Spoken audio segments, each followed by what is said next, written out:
everybody. It's Hayden and Josh today. Hey, Josh. Hey, what's up? What's up? What's up? Today, we are doing a review of Mortal Kombat, the new Mortal Kombat! Yes, the new Mortal Kombat movie that just came out.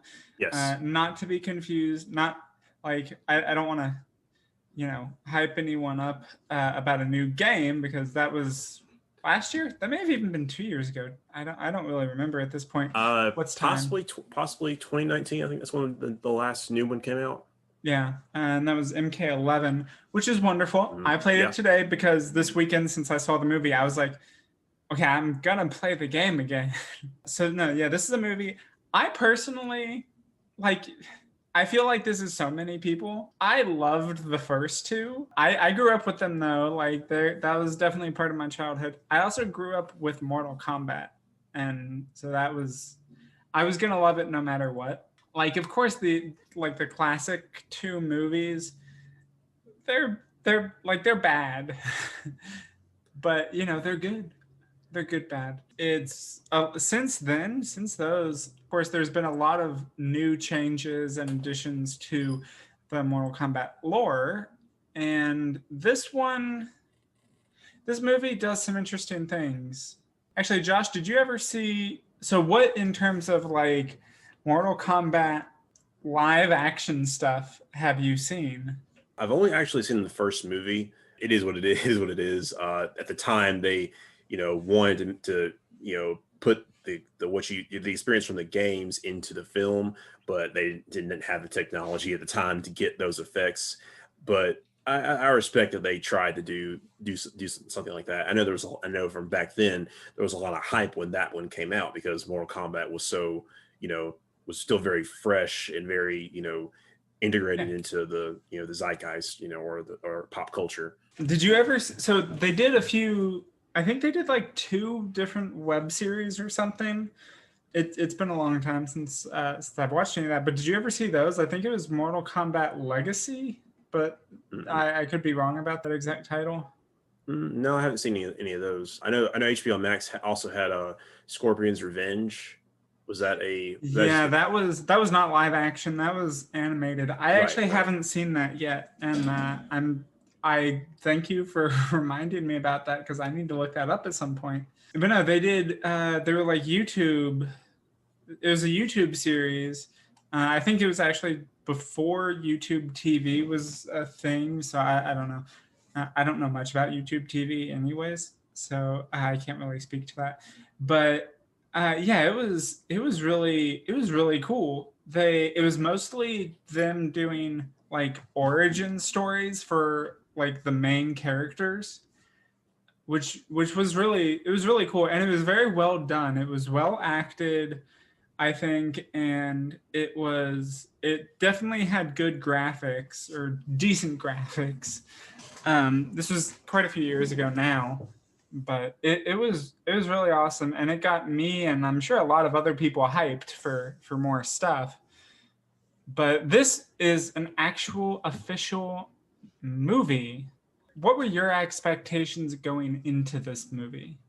I from the trailers, they gave us a good bit to go off of, with some of the I guess the characters that we needed to focus on, like Cole and Jax, and then the Scorpion Sub-Zero conflict, but not as much, but with like vague details of the tournament itself, enough to get to fans, so fans know it can see, oh, this is Mortal Kombat, but newcomers can also see what's going on. So I was like, okay, this is gonna be a little more. This trailer was good to set the stage so people are interested and invested in going to see the movie.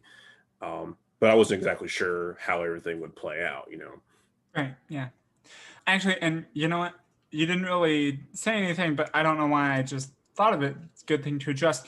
Are we going to be talking a spoiler review or a spoiler-free review? Spoilers. Spoiler heavy. Yeah. So, yeah, if you can even count like anything as a spoiler, I don't think there's that much to be surprised about or to ruin the movie. There's not going to be a plot detail, in my opinion, that would make you just be like, well, now it's ruined. I don't care about it. But if you saw the movie and you had your own thoughts, and I think you'd like. I definitely know, like, you'll like hearing our thoughts about it, or kind of our analysis of it, or even if you don't want to watch the movie or it's not your cup of tea, but it's still worth watching.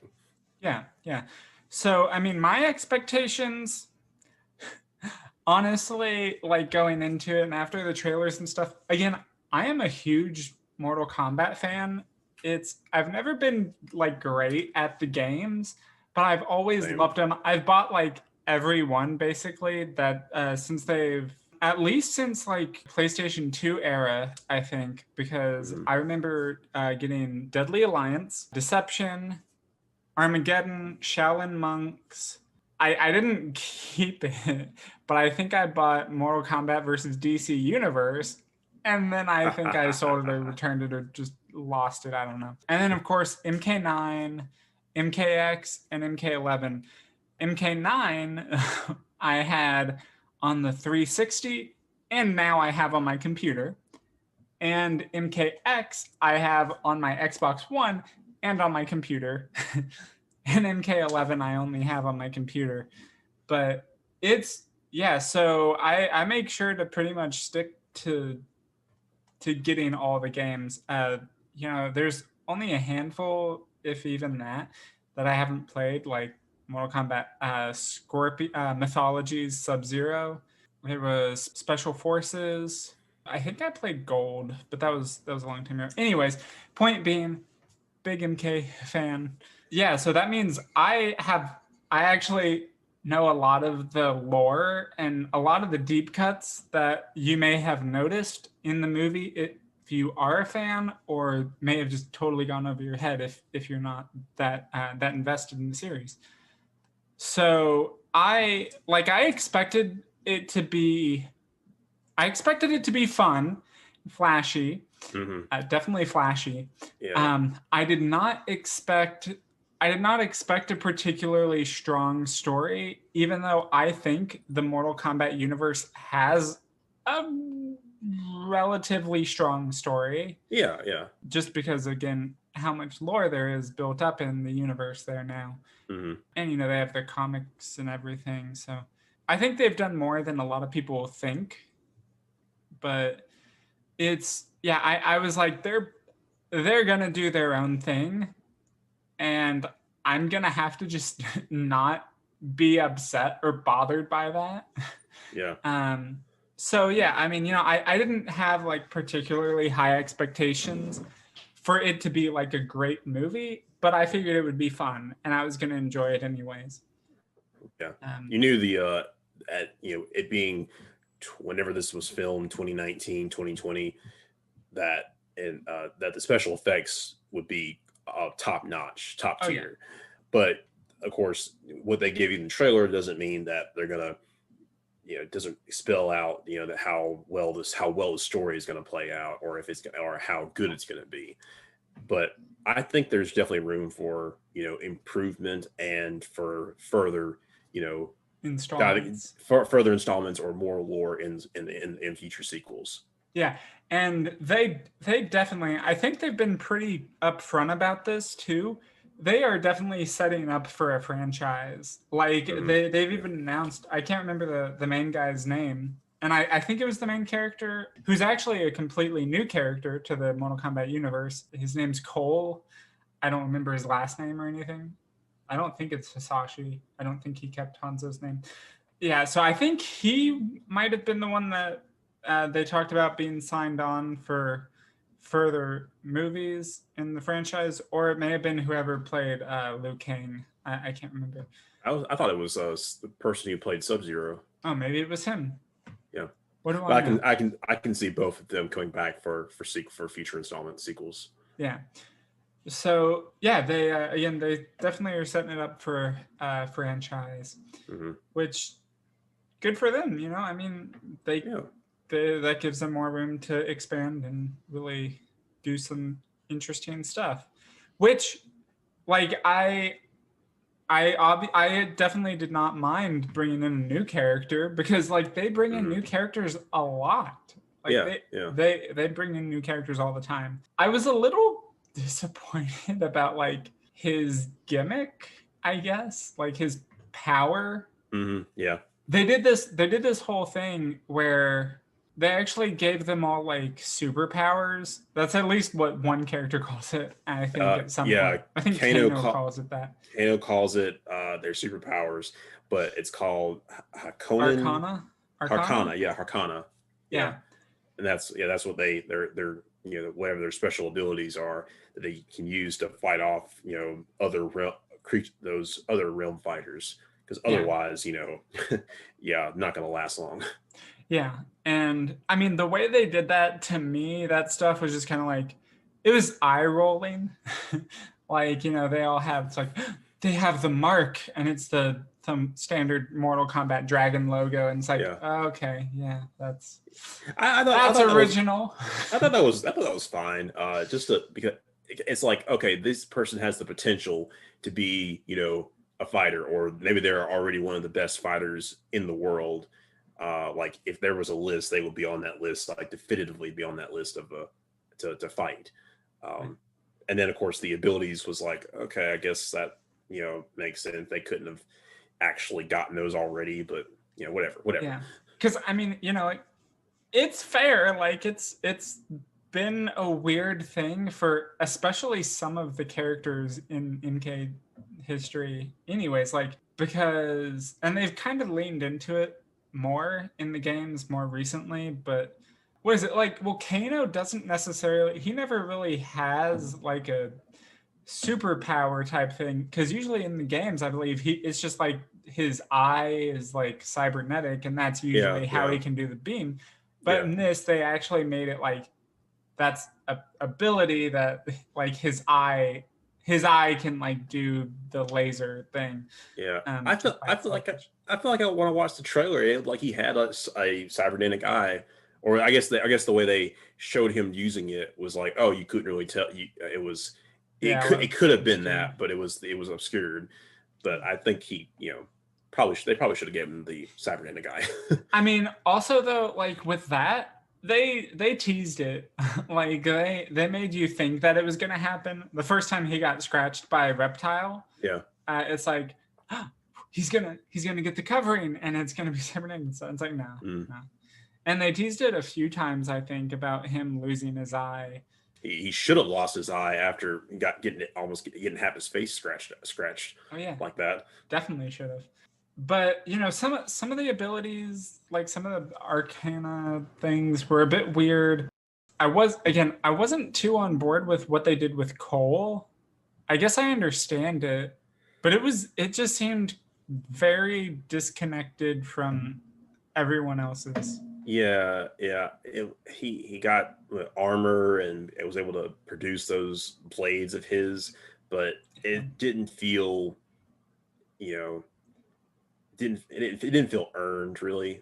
It just felt like he just kind of summons it and that's it. I mean, yeah. And he was kind of as a character, he was kind of boring in my opinion. Like he was a very safe, standard kind of character.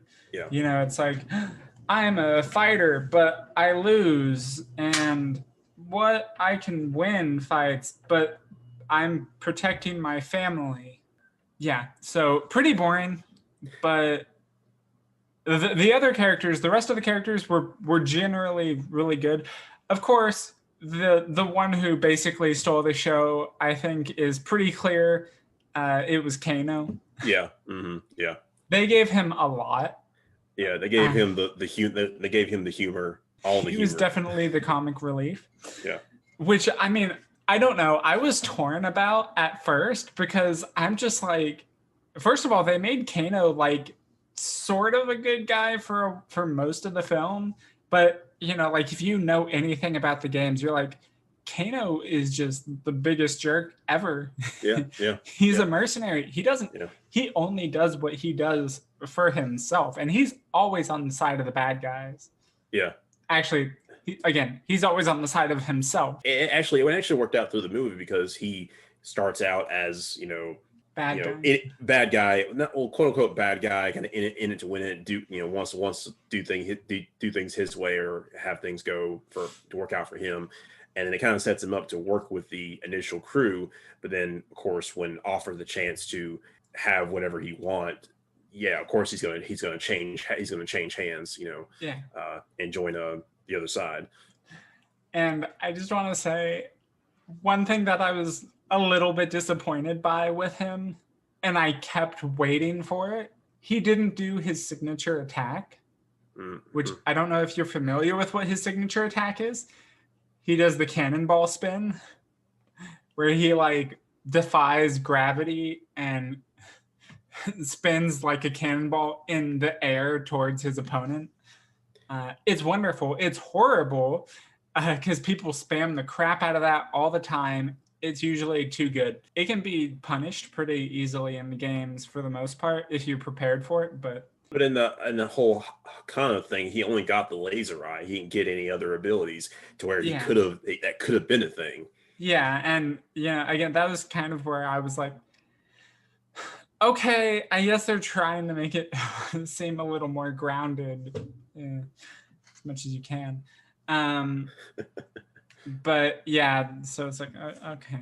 Kung Lao was great. I think they did really well with him, which I was pleasantly surprised about, honestly, because he's a character I imagine at least has potential to be very easily overlooked, because he's usually kind of, I don't know, almost a sidekick to Liu Kang. Also, good on them for not making Liu Kang like the main character. Yeah. He in the movie, he was very much, and been doing this for a while. Knows everything. Gave all the exposition that they needed to hear. Very experienced, but I did like him. I think he could have. I hope he has more bigger role in the next movies that they make with him. Yeah, and I mean, in the games, they've kind of gone back and forth with Liu Kang. Like he was basically the big hero for the first 3 games at least, as much as there was a story and a main character.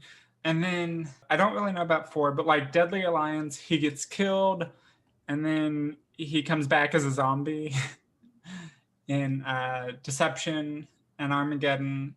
And then MK9, he's like the main character, but then kind of turns bad.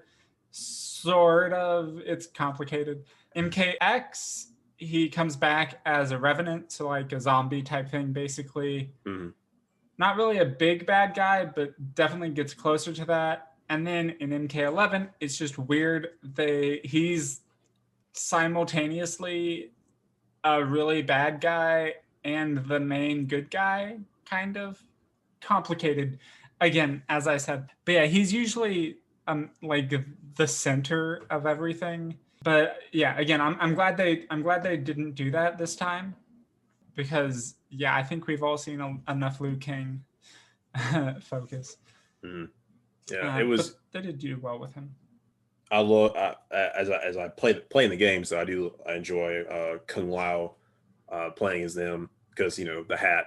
Yeah, the hat which is fun. Was so much fun watching him. I love that they did the teleport with his hat. I was surprised about that, and I was really happy with it. And they did his fatality. Oh my god. Wonderful fatality. That's one of my favorites that they did, because that's almost exactly out of, it was either MKX or MK11, but yeah, like they've had a few where like sometimes it's like he throws his hat down and it's spinning like a saw blade. Sometimes he'll drag his opponents through it and just hold them up, like each end up, basically. Or sometimes it's more aggressive, like this, where it was like faster. Yeah, into the sawmill. Yeah. So yeah, it was awesome. Yeah. And then they killed him. Yeah, but that's also kind of just Kung Lao's character. Unfortunately, he gets killed a lot, it seems. Yeah, I know, but yeah. At least they let him go out with a bang. Actually, I have so many things to talk about in terms of specific characters. A big part of this movie was obviously the emphasis on Hanzo Hisashi. they teased the crap out of him for most of the film. With the Kind visions. of like, yeah, with the visions mostly. Like they started off the movie with Hanzo Hisashi. So it's not like he wasn't in there from the very beginning. And like he was doing stuff at the beginning. Like he had the first real fight scene. Yeah, that was badass. Yeah, it was. It was awesome. But like he didn't really show up as Scorpion until basically the end of the movie, Yeah. which they teased throughout the movie. Like with the visions and everything, because the main character Cole is supposed to be like a descendant of Yeah. Hanzo Hisashi. I was very conflicted, and I'm still just kind of curious about what they're doing with Sub-Zero. They definitely had him as like the not the main villain, but the villain's He right was hand. basically the main villain. Yeah, from the very beginning, like the 16, 17, whenever that ancient that scene in the first scene took place. Yeah, and he was bad then, and they did a good job of showing that. And they showed him going through the years as Shang Shun, is that how you say it? Shang Tsung. Shang Tsung, how they brought him as his right hand in the present, and just how powerful and bad he is. He's definitely someone that will show up again. I'm pretty sure. So Because he's also a fan favorite too. yeah, but of course this whole thing with the relationship between Sub-Zero and Scorpion, that was where like, and I think it's too soon to tell for sure if they're just doing totally their own thing here, separate from the games and all that lore, or if they are still trying to follow that. But if you don't know, in MK lore, that was Bihan that we saw, who's the original Sub-Zero. He has a brother that takes up the mantle later called Kuai Liang, but Bihan, he doesn't actually kill Scorpion's Scorpion's family and clan, the Shirai Ryu. That's actually Quan Chi, who's a sorcerer from the Netherrealm. He does like he does a disguise, basically, like an illusion and everything. Goes in, makes himself appear as Sub-Zero, kills Scorpion's family and clan, then kills Scorpion and raises him back from death as a revenant to serve him, basically. Scorpion doesn't figure that out for a while, and then he ends up taking revenge on Sub-Zero, on Bihan, for killing his family and clan. Kills him, like rips out his spine, I think. And it's just like he killed him because that was what Quan Chi wanted, and he framed him. Then Bihan ends up getting revived, kind of, by Quan Chi as Noob Saibot, who is one of my favorite characters, by the way. And yeah, so he ends up being a really interesting, weird character. And then again, Kuai Liang, Bihan's younger brother, ends up taking the mantle of Sub-Zero, and eventually Kuai Liang and Hanzo Hisashi work something out and kind of become friends and work together again after Scorpion rebuilds the Shirai Ryu. So basically, that was too much information. And my point is, I feel like it's still left open enough to decide if that was actually Bihan or if that was Quan Chi masquerading as Bihan, because I could see them taking either direction with it. And even if it was Bihan, he was killed, right? Yeah. Mm-hmm. Yeah. So if it was him, I could see them bringing him back again as Noob Saibot in a sequel. Not necessarily the next one, but down the line.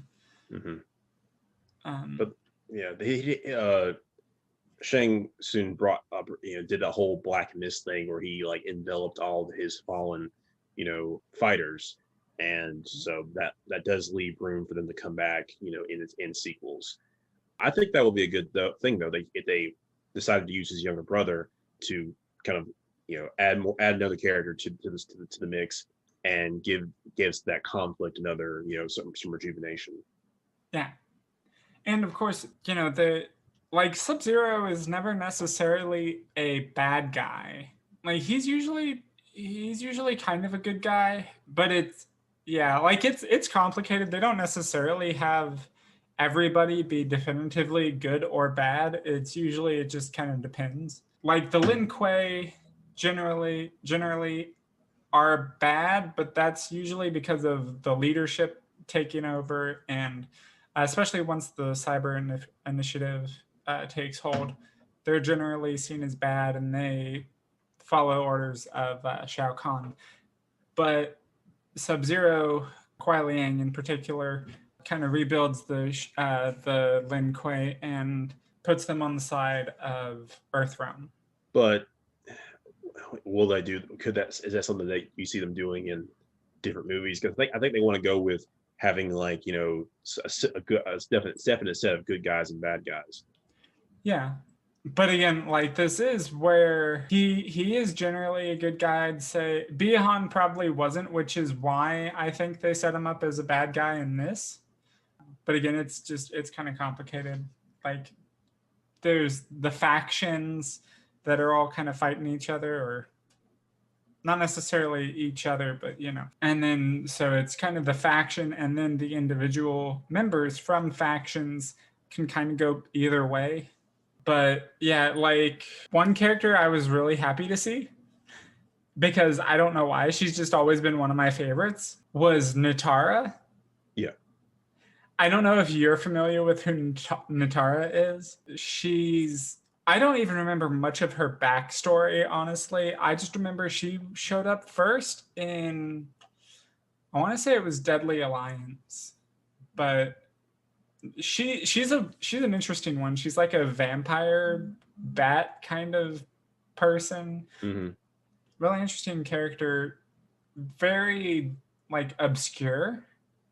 So I'm sure a lot of casual fans didn't know who that was. They definitely like name dropped her, like this is Natara, but only to have her fatality not too long after her introduction. Yeah. They also had, and I was so happy with what they did, because my favorite character, at least one of my favorite characters, is Melina, and I was happy with how they used her in this. She is the one that got sawed in half by the hat, right? You said Natara was the bat-winged chick, right? Yeah, but no, Melina... Natara, the bat-winged chick, got sawed in half. Oh, she did? Yeah. Natara?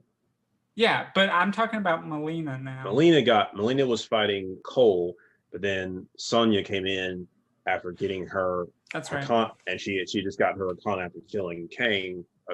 Kano, not Kane. So, and then she used her Hakana to kill Sonya, or to finish Sonya off. Yeah.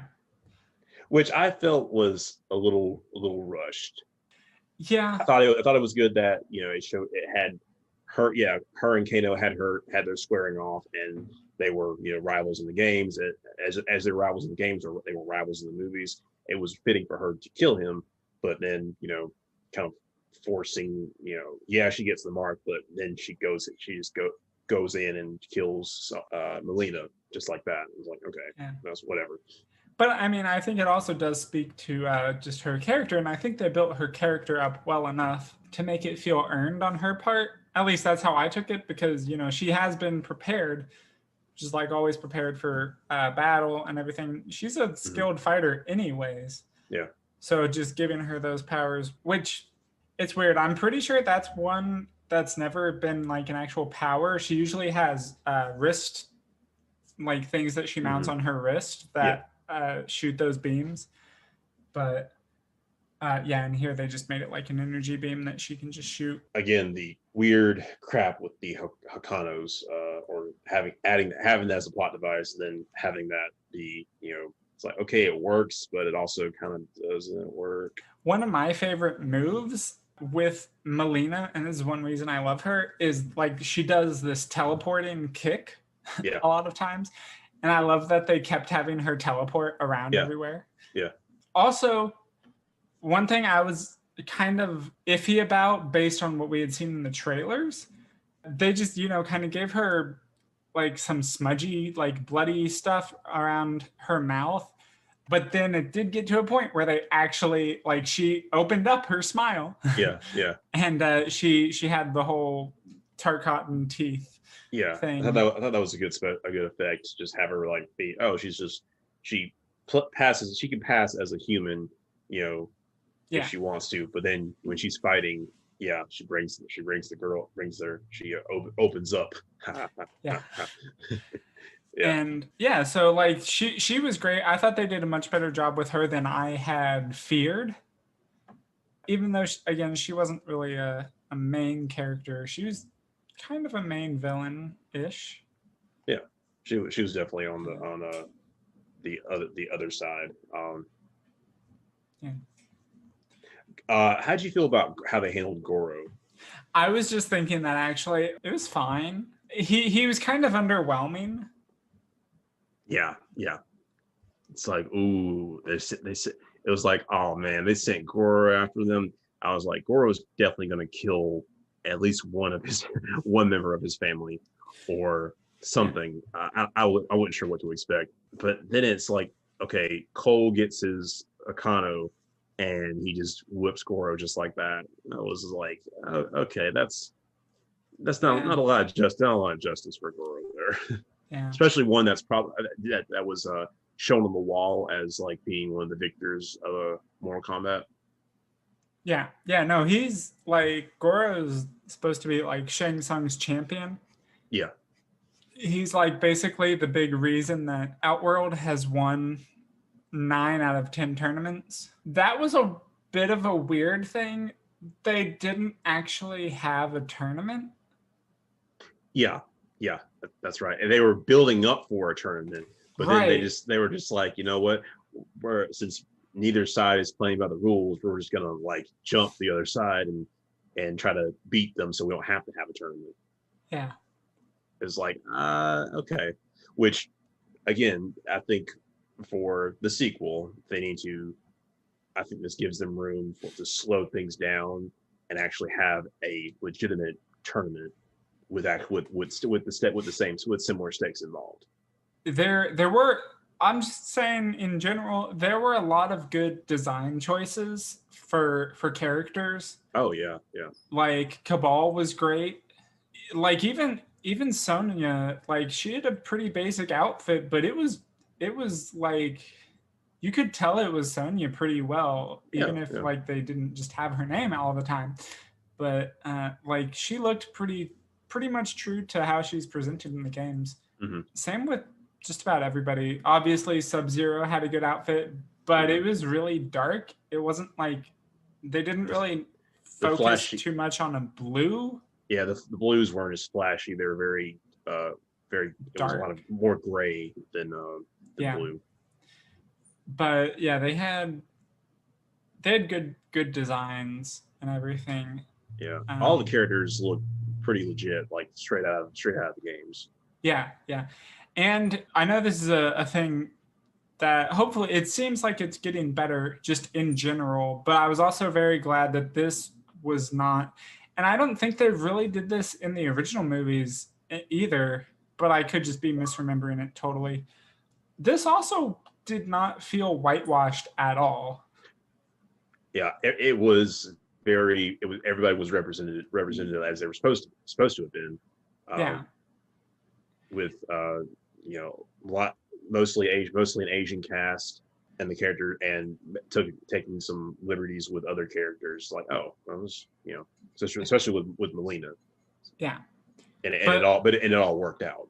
Yeah, but also it is a bit weird. I've always thought it was a bit interesting. These games have always felt like almost obviously Japanese, I guess. Just because they have like so many ninja characters. Yeah. But it's I think NetherRealm Studios, or Midway when they formed, I guess, they're a very American studio in California, I believe. So yeah, I mean, they've always, I think, done a pretty good job of just having a diverse cast of characters. Yeah. And yeah, it definitely came through in this movie as well. They didn't try to whitewash it, which was good. Yeah. But I don't think they actually got a real Shokan to play Goro, so that was a bit shitty. Yeah. I think all the ones that we saw just like get murked at the end of the movie. I think they'll be back. Yeah, for sure. I think that's kind of it. What else? As we said, I liked it that Cole was an original character to bring in to kind of let people who don't know a lot about Mortal Kombat that aren't fans since the '80s or fans since childhood, that he was a good intro character.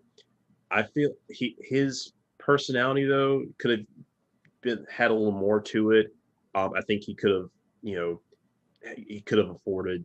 It would have helped his character a little bit if he had lost someone, preferably his wife, to Sub-Zero. I'm kind of glad they didn't. Because that also feels very overused, like a very overused trope. Yeah. But I feel like his personality wasn't fully fleshed out. It showed that he definitely has a cause now that he's dedicated to the tournament, as you see at the end when he goes to find Johnny Cage. Yeah, which I'm looking forward to that seeing. was not a subtle Easter egg. No, it was not. Did you notice? Everything short of showing the face, his actual face. Yeah. Did you notice the Easter egg for Katana in the movie? I missed that one. Yeah, it was. I can't remember exactly where it was. It may have been at Raiden's temple. They had, like in the background, like it was pretty clear in the screen, but it was like, obviously not a focus of it. You could see one of Katana's fan blades in the back. It was, yeah.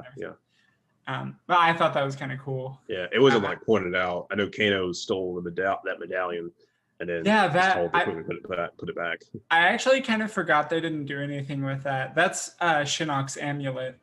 Mm-hmm. It's actually super important in the games and everything, because Shinnok he's a very major villain, and it's just there's a lot to it and it's kind of complicated, but it's a very significant item in the lore, which I was glad that they included it in there. How would you have felt if it had been for Cole? I was thinking that it would have been cooler if, and it seemed like they were building up to this with him having visions of Scorpion in hell, and I thought it was going to be that Scorpion's going to take over Cole's body at the end so he can fight Sub-Zero, because there was no indication in the trailer that Cole was nearby when they were fighting. Yeah. Actually, you know what? Just taking that note, I feel like they did a really good job of not giving away anything basically in the trailers. Yeah. So there were a few actual surprises, but they were nothing totally mind-blowing. Yeah. But no, I didn't necessarily expect that or think that was going to happen, but yeah. I mean, usually because I don't know. Actually, I don't know. I don't know why I didn't think that. Yeah, but of course, I guess they wanted to show, do the whole, it was kind of out of nowhere with Scorpion, which I love that he showed up to do the whole get over here. That was dope. But I mean, of course, as soon as it happened, or just before it happened, it was like, he's obviously gonna do that. Yeah, he's gonna say get over here, and it's like it's cool. Yeah, that was fun. Super predictable. Yeah, but it was fun though. Yeah. And they had the instrumental music, the theme, and I also enjoyed the techno thing they had during the credits. Yeah. Yeah, actually, I had to look that up on Spotify because it was dope. Because it was awesome. Yeah, but no, it was if I had a complaint, a legitimate complaint about the movie, something that I didn't expect, I wasn't already necessarily prepared for, and was maybe a little annoyed by. I may have to watch it again though, and I may have a change of heart on it. I only watched it once so far, and they did this. Maybe it was just one long section where they did this, but they had overlapping fights, and they kept cutting between them, and I was just like, can you? It feels like you're trying to cram way too much stuff into like in one scene. Basically, you need to focus on one thing at a time. Yeah, because you want to feel like you're in the fight with them, but then of course they have so many characters, and they want to give every character their spot, or have them do their thing, which was like, okay, yeah, the movie's not very long, and it works to a degree, but we want to see the characters like fight, go from start to finish in their fight like it is in the games. Yeah, and honestly, if they were gonna do that, like have them all kind of fight like close together. So it's been a minute now since I've watched it, but when the game was newer, I would watch it all the time because I loved the trailer. The opening sequence, and it was also used as a trailer for the game Shaolin Monks. Go watch it, and that had a really good. That looked really good for them having a bunch of people fighting each other, like doing separate fights right next to each other at once. So I think if they had done it kind of like that, it could have worked much better. But yeah, from here, in that part, it just kind of felt like, I don't know. I felt like I was being tugged back and forth to be into different fights, and I couldn't really fully appreciate any one fight. Again, maybe I just need to watch it again. So yeah, despite some of the hijinks or some of the stuff, I enjoy watching it. I'll probably watch it again just to enjoy the scene, the fight scenes, which were stellar, and the special effects. I think that's generally our first impressions review of this. I thought it was good. I definitely think that it met my expectations, maybe even exceeded them just by a little bit. So yeah, like obviously, I think if you're a Mortal Kombat fan, it delivers. For the most part, but yeah, and I'm definitely excited to see where they go with this in the future. Yes, definitely want more of this. All right, so thank you guys for watching. Again, we're going to try to get back on our regular schedule as soon as we can, so hopefully this week or next week. But yeah, until then, nerd out. Nerd out.